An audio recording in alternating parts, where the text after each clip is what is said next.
Ini ndauyawo nenyaya yangu iri kundinetsa kwemakore. Ndiri murume akawana uye tine vana 2 nemudzimai wangu.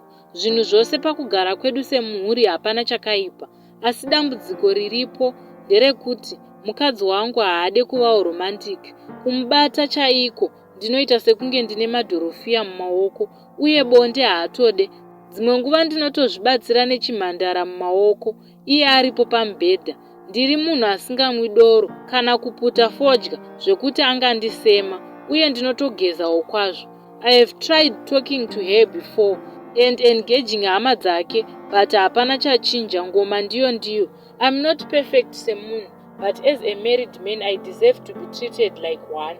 Dzimwe nguva anotovata akatopfeka kunge ari parwendo. Madzimai nevarume muri mudzimba munozvinzwisisawo about marriage, munotiwo kudii nazvo. Kutaura chokwadi, I think I need to let her free. Agare asineni, maybe we can find happiness somehow.